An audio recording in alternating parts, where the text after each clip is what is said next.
Okay, so you guys have sent over a ton of stuff about the characters in Arcane. And I gotta say, I'm really excited to dig into this Yeah, with you. me too. We're gonna kind of unpack what makes these characters tick, especially that blurred line between heroes and, anti-heroes and villains. And I think even if you haven't seen the show, this deep dive might make you think about how stories can really make us question what Right. we think about good versus evil. Yeah, what's so captivating about Arcane is that it throws those typical hero tropes right out the window. It's not a simple good versus bad situation. It's all shades of gray. It totally is. Like take Vi, for example. She's got that Mm. classic hero vibe, Yeah. always ready to fight. But she's also impulsive. And her loyalty can sometimes backfire. Like that scene where she punches the enforcer, even though it puts her in danger, Yeah. totally shows that inner struggle. Exactly. She's not some perfect, untouchable hero. V's flaws make her human, relatable.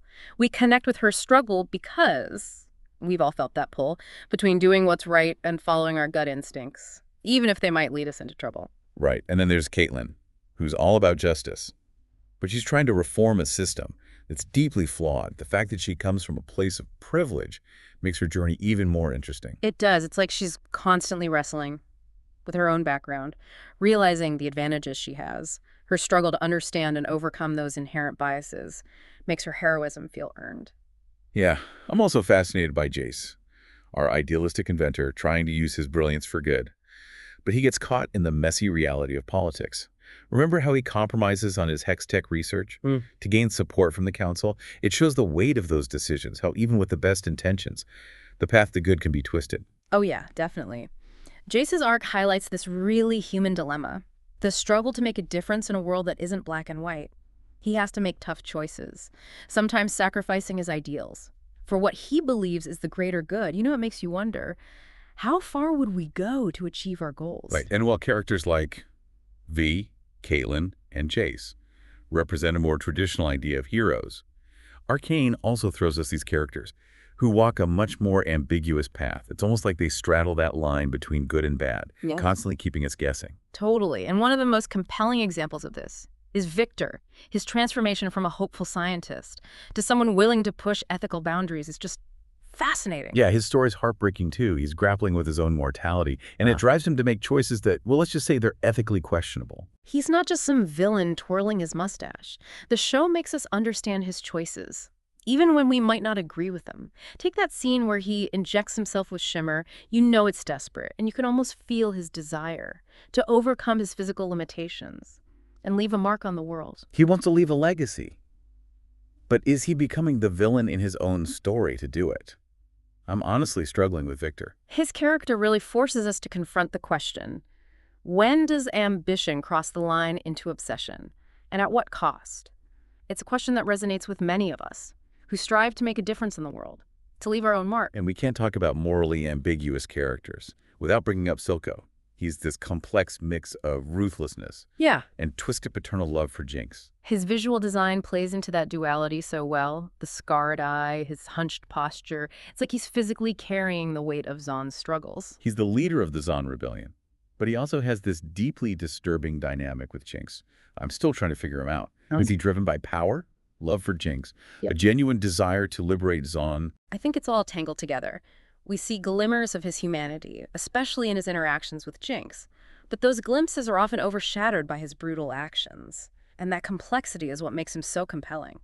Speaking of complex characters, Jinx is the epitome of a tragic antihero.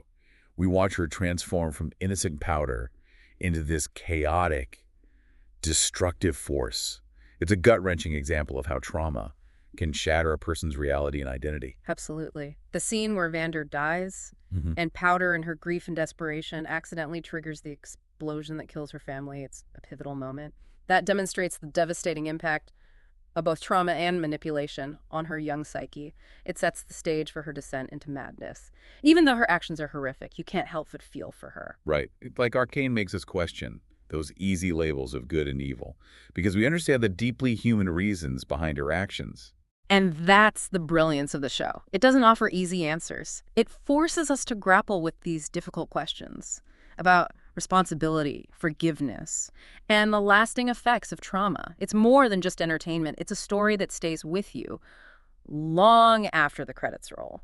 Okay, so we've explored heroes who are flawed, anti-heroes who walk that blurry line. But even the characters who fall more neatly into the villain category in Arcane are more than just one-dimensional bad guys. They have their own stories and motivations that make their villainy much more nuanced. Oh, absolutely. You're right. Take Counselor Medarda's mother. She's a powerful figure, definitely an antagonist, and her approach to leadership is incredibly pragmatic, bordering on ruthless. But even her actions come from this desire to protect her daughter and prepare her for a world she sees as cruel and unforgiving. It's a really twisted kind of love. Hmm. But it does make her more interesting than just a straightforward evil character. You can understand where she's coming from, even if you don't agree with her methods. And that speech she gives Mel Yeah. about the gilded cage, it shows how her own experiences have shaped her worldview. It does. It also highlights how those in power often make decisions based on what they perceive as necessary, even if it means sacrificing the well-being of others. Which brings us to another form of villainy, the Piltover Council. They aren't necessarily evil individuals, but their collective focus on progress and profit, their blindness to the suffering in Zon, makes them the architects of the conflict in the story. It's a chilling reminder that sometimes the most dangerous villains aren't individuals, but systems that perpetuate injustice. The way they ignore the plight of the Undercity while enjoying their lavish lifestyles is a stark commentary on social inequality and the consequences of unchecked power. Absolutely, and that's one of the things that makes Arcane so brilliant. It uses this fantastical world to explore very real human dilemmas. Jinx and Victor, for example, are products of their environment. The poverty, the violence, the feeling of abandonment by the upper city, it all shapes their choices. Totally. And then you have characters like Jace and Silco, who wrestle with that corrupting influence of power. Jace starts with these noble ideals, but as he climbs the ranks in Piltover, you see him make compromises. Remember when he authorizes the raid on Vander's bar? It's like watching innocence die a little. It is. It's heartbreaking because you can see how the weight of his responsibilities, the pressure to protect Piltover, slowly chip away at his moral compass. And Silco, despite his love for Zon, resorts to brutal tactics, becoming a mirror of the forces he's fighting against. That scene where he drowns Vander is a turning point for him. It's a brutal act, and it shows how far he's willing to go to achieve his goals. It's a reminder that even those with good intentions can be seduced by power. Arcane makes you ask, how do we resist that seduction? Can you fight for a better world without compromising your values? Yeah, those are questions that echo beyond the world of Arcane. It makes you think about the choices we make in our own lives, how easily we might compromise our values for the sake of ambition or security. The theme of redemption is woven through the series, too.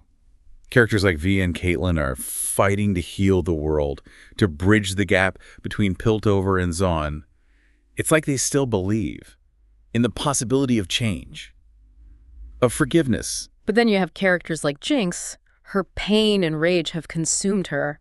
The scene where she sets off the fireworks during the council meeting, declaring, "You think I'm crazy, I'll show you crazy." It's a cry for help, but it's also a declaration of war. Oh, I felt that one. You almost root for her to find a way back, to reconnect with that flicker of powder that's still inside her. But her actions are so destructive, it's hard to see how she can ever truly find peace. Her story really makes you question whether redemption is even possible. For someone who has inflicted so much pain, can you forgive yourself for the things you've done, even if others can't? And what does true redemption even look like? For someone like Jinx. You've sent us all this material on Arcane's characters. And what really stands out to me is that the show doesn't give us simple answers.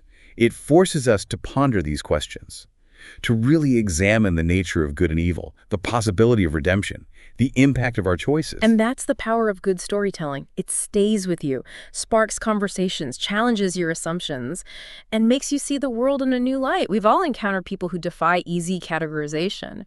In our own lives, Arcane just amplifies that complexity and makes us confront it head on. It's amazing how even after dissecting these characters and their motivations, I feel like we've only scratched the surface. I know, right? And that's the beauty of Arcane. It's layered and intricate. It gives us these characters who are so well developed that they feel real. And it throws them into situations that force them to make difficult choices. You know, it's not just a story. It's a reflection of the human experience. Exactly. And it's more than just cool animation and fight scenes, although those are fantastic. But it makes you think about the weight of our choices, the impact of our environment, how trauma can shape who we become. It does. It makes you think about how those in power, whether individuals or institutions, can perpetuate injustice.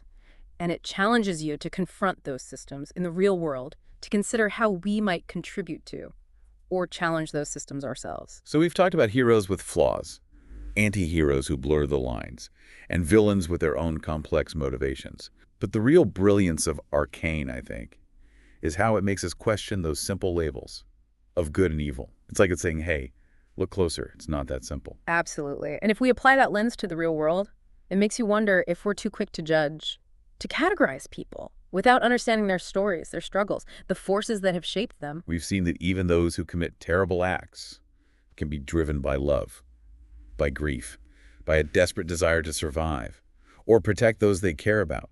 And on the flip side, even those with good intentions can make choices that lead to harm, especially when they're blinded by ambition or the weight of responsibility. So where does that leave us? If heroes can be flawed, anti-heroes can seek redemption, and villains can have moments of humanity, what does that say about us? About the real world? It reminds us that we're all capable of both great and terrible things. It encourages us to look beyond those easy labels, to acknowledge the complexity of human nature, to strive for empathy and understanding, even when it's difficult. And maybe, just maybe, to hold on to that flicker of hope, that even in the darkest of circumstances, change is possible, whether it's individual redemption or systemic change. Arcane suggests that there's always a chance for a better future, even if that path is messy and uncertain.